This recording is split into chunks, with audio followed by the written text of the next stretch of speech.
kejar kita sama dia. Lagian abang kenapa takut sama si Jonas? Bukan masalah takut. Rusak aku dia. Tapi sebelum itu, lihat dulu si Jonas ya. Ngapain dia ke situ?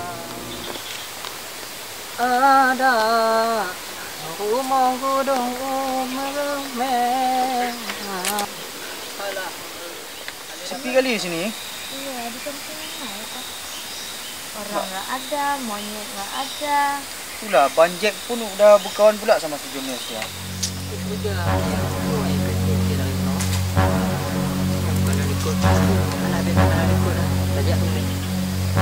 Tajak ke mana?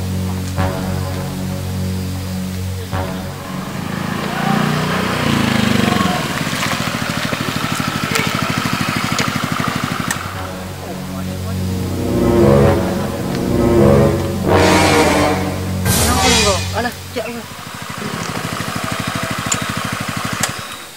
Oh, kerja tu. Dari bunuh kerja, jadi kena. Kok hek ke lo kawan-kawan. Oh, mak ni ke mana ni? Udah ramai pula orang ni. Dah sesak pula dah ramai bila orang.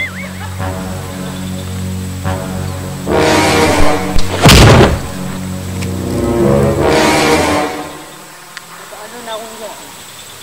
Nak orang berhantu je. Tang tipu macam tu dah.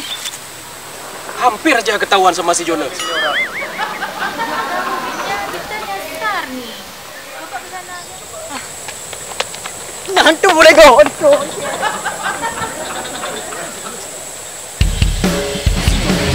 Lari pula dah. Hantu betul ke? Mana?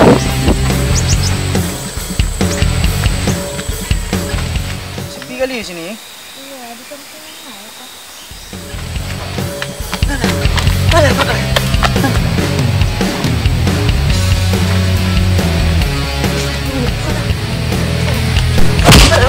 Download.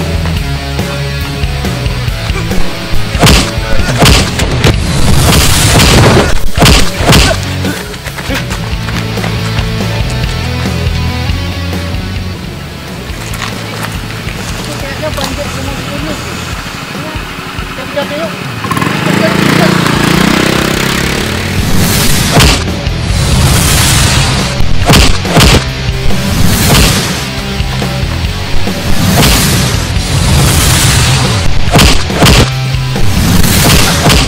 Michelle, kalau enggak kamu mau pergi aja sana dulu. Biar aku berurusan sama si Jonas. Ya, aku juga mau kerja, mau bertemu. Udah, ha? Nah, lagi nyo. Oji, kau masalah je Oji. Kau apa ngelok Oji, ha?